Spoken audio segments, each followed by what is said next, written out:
It's time to take a look at what's happening around Wyoming for Tuesday, February 17th. I'm Mac Watson. The state Senate advanced a bill on Monday that would rescue the Wyoming Business Council by rebuilding the controversial agency.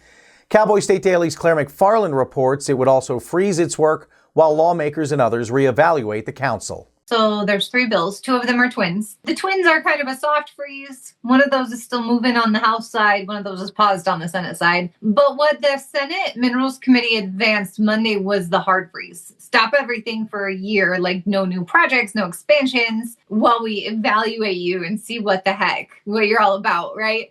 And Senator Chris Rothfuss gutted half the bill in an amendment that the Senate gets to vote on. But he gutted half the bill saying we don't need to describe this big task force. We, the Minerals Committee, can just do this ourselves and appoint a subcommittee if we see fit. But he did keep the year-long pause. Wyoming Business Council CEO Josh Durrell voiced optimism on Monday, telling the Senate Minerals Committee that he's excited about the intention, the effort, and the interest into diving deep into what the Business Council does. Former Wyoming lawmakers say someone distributing checks on the House floor was, quote, brazen, shocking, and unprecedented.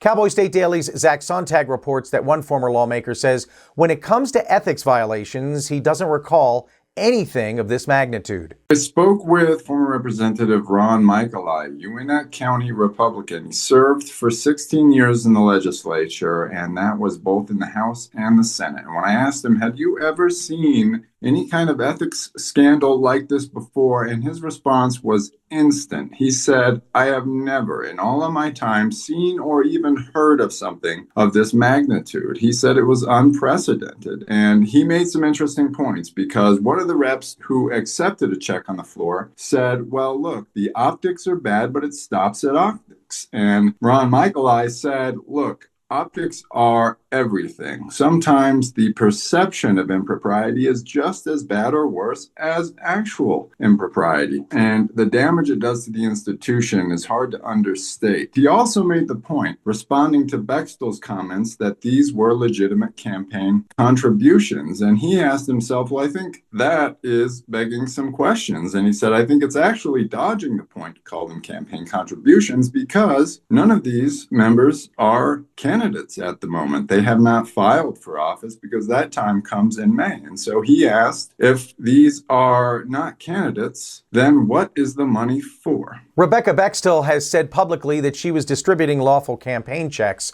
on behalf of a Teton County donor, and that she did so in person because she knew she'd be in Cheyenne. Speaking of Rebecca Bechtel, the Teton County Republican Party is condemning her handing out checks on the House floor. Cowboy State Daily's Claire McFarland reports that the Wyoming Republican Party distanced itself too, saying she was not representing the party. Kat Ruckert, chair of the Teton County Republican Party, was like, we joined the Senate in condemning this act, but let's not conflate the issues either. She was saying still important to defend private property, which was the function of the contested bill. But she emphasized that the party had no knowledge of this plan and that Bechtel acted alone. And the state Republican Party also said, yeah, she was not doing this for us. The reason that matters is because these major political parties in Wyoming are barred from spending money on candidates until after the primary election. That's because the primary election is a hot mess of all Republicans going to contest against one another, and the party doesn't get to back its favorite until the people actually have their Republican nominee. The state GOP chair one day later emphasized that Bechtel was not on the House floor on behalf of the state party, and that matters because Wyoming law bars major political parties from giving financial support to candidates before a primary election. Wyoming Governor Mark Gordon announced on Monday that the state is petitioning a federal legislative panel to reverse its decision to kill the almost $18 billion 3,500 well Jonah field expansion. Cowboy State Daily's Greg Johnson reports that the governor says the ruling is, quote, a direct assault on Wyoming's economy. It's anticipated to be a nearly $18 billion project, revenue project. It's going to mean a couple of billion in severance taxes for the state, another $600 million for schools, 900 jobs. It's a huge, huge project. It has been in the works. It took 8.5 years to get approved. It finally was approved 8 years ago, 2018. And now this panel says, nope. You can't do it. It's halted. And what the governor says is, look, it's really overreach. On Friday, there was some movement from U.S. Department of the Interior, Doug Burgum, the head of the Interior, who said, hey, we're going to look at this. So that legislative panel was under his agency, though, so there might be something that he could do to reverse this as well. Jonah Energy's Vice President, Paul Ulrich, tells Cowboy State Daily that the NPL project is its future in Wyoming, and the state's interest in getting it moving again is encouraging. I'll be back with more news from Cowboy State Daily right after this. Out here, everything takes longer. The miles in between teach patience. They teach you what's worth driving for. In Wyoming, miles are how we measure love.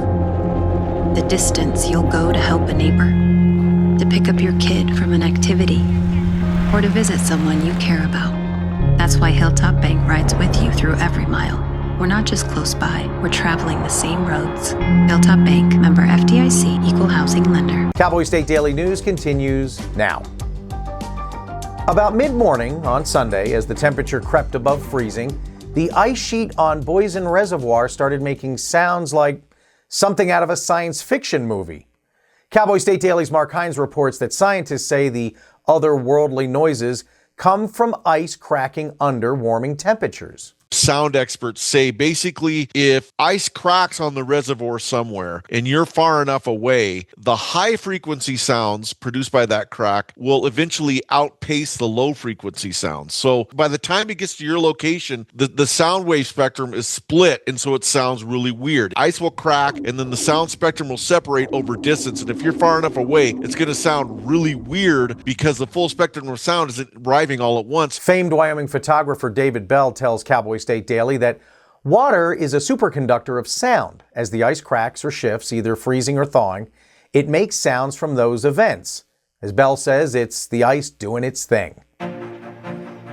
U.S. Senator Cynthia Lummis told the Wyoming Senate on Monday that Kraken, the cryptocurrency exchange that moved its global headquarters to Cheyenne last year, will sponsor Trump $1,000 accounts for every child born in Wyoming in 2026.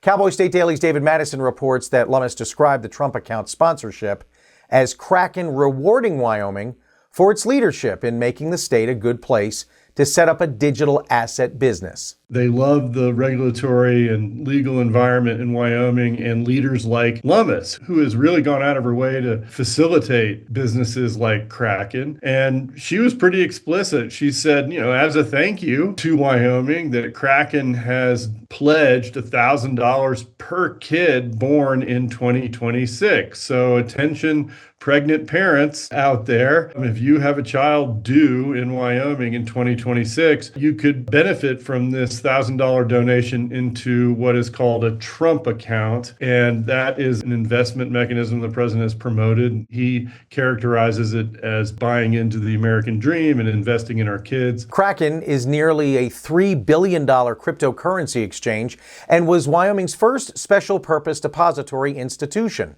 A key milestone, Lummis said, was Kraken gaining access to a master account with the Federal Reserve. The future of Wyoming's NCAR's supercomputer is uncertain after the National Science Foundation announced plans to shift operations to a third party. Cowboy State Daily's Renee Jean reports this leaves state and university leaders seeking to preserve its local role. The Trump administration had said that they were going to unravel NCAR, basically do away with it because it's a source of climate alarmism and they don't want to deal with that anymore. What I was able to determine is there are discussions ongoing about the fate of the building. The mayor of Cheyenne, Patrick Collins, told me he's aware of these discussions going on. Basically, they are trying to keep that center open, keep it here. Among its many accomplishments, NCAR was instrumental in solving unexplained weather events that caused multiple airplane crashes in the 1980s. It also modeled wildfire-generated weather to help determine the safest locations for firefighters. First responders saved a young driver after he hit a cow on a dark Sheridan County road on Friday night. Cowboy State Daily's Andrew Rossi reports that emergency personnel are crediting an app which sent an emergency alert to the driver's parents as well as first responders. That was the Life 360 app, which apparently is used by a lot of families. It's an app that families can subscribe to that provides location tracking and emergency alerts in the event that somebody's injured in a car accident. And that's what happened in this case. The notification that first responders got didn't come from the traditional 911 call. It was an emergency notification sent from the app to another phone in an area where service is kind of hit and miss. It's a great layer of protection in the event you are in a remote area and something like this does happen to you. Your phone can notify emergency services before you even call 911. Josh McKinley, the fire chief of the Clearmont Fire District, tells Cowboy State Daily that while the driver wasn't seriously hurt, the cow wasn't as fortunate and died at the scene. And that's today's news. Get your free digital subscription to Wyoming's only statewide newspaper by hitting that daily newsletter button at cowboystatedaily.com. And you can watch this newscast every day by clicking subscribe on our YouTube channel or listen to us on your favorite podcast app. Thanks for watching. I'm Mac Watson for Cowboy State Daily.